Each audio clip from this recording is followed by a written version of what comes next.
dirty secrets or anything you want to know about the development business or how people operate. Yes? What was the first website you gave? CNU.org, Congress of New Urbanism. And they have a lot of interesting information. There's stuff about traffic calming. One of the things that traffic has done is traffic engineers like to make streets as wide as they can and as big as they can. Well, all that tends to do, and studies are starting to show this now, is that people just drive faster.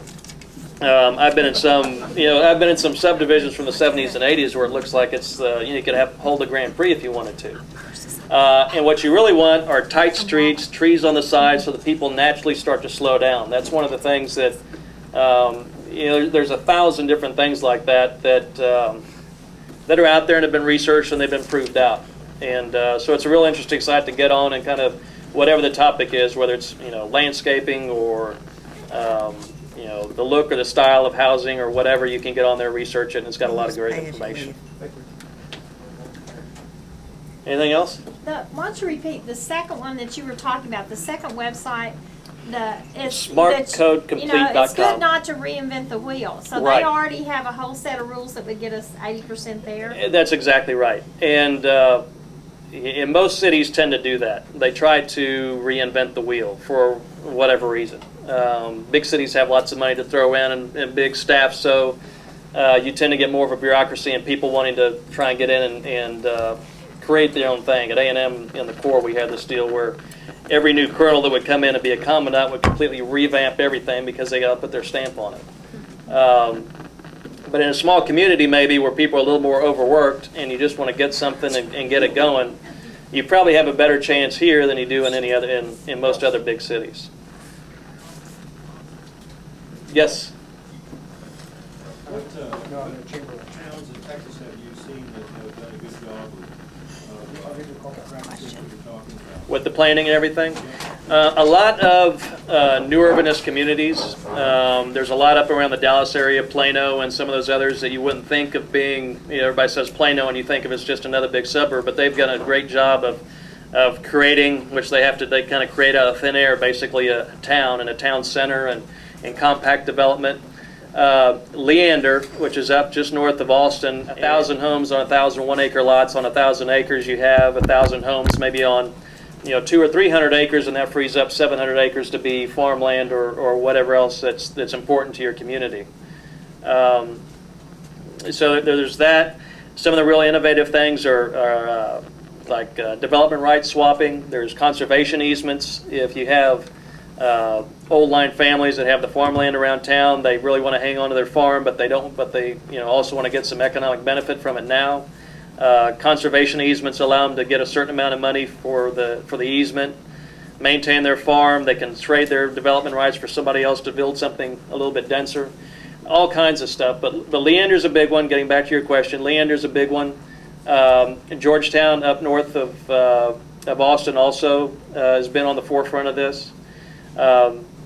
This group, Congress of New Urbanism, of which I'm a member, had a conference recently, and we've got a Central Texas chapter. This is also something kind of scary. There's probably 45 people in the chapter. There's 3 of us from San Antonio. All the rest of them are from Austin and up around that area. 2 of the other people that are in the chapter from San Antonio are city officials. One of our planning guys and another guy who works in the kind of the tax end of things. And I've always said that San Antonio development is always 10 to 15 years behind all the other major cities in Texas as far as the amount of it, the sophistication of it, the type of development. So everybody else is kind of blowing and going on this stuff. San Antonio is still developing. Really, they're still developing in the 80s. They're still using an 80s mindset. Suburbs are suburbs. Mixed-use commercial developments are still retail, office, homes in the back, and because it's all on 2,000 acres, it's called mixed use, but it's really not. It's the same old thing. It's the same divided uses and everything else that's going on. So they're not there yet, which means that the developers you're going to see coming from San Antonio are going to be developing along those lines as opposed to coming in and doing a new urbanist project, although it sounds like there may be one starting to come up.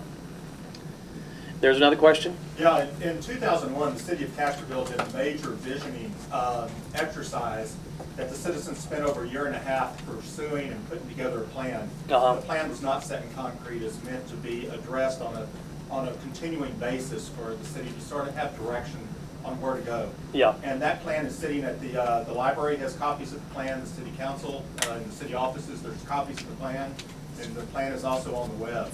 It might be time that the city might want to think about maybe going back and looking at some of the things that the citizens thought about 6 years ago and seeing how that might work into this process.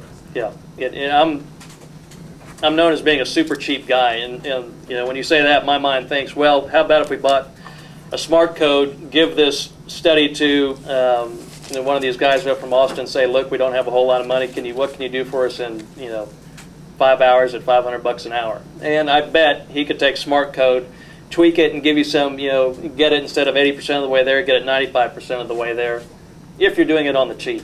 But it really is good to, if it's 5 or 6 years ago, you guys probably didn't gave all our have money to the lawyer. The developer lawyer. Yeah, that's another problem.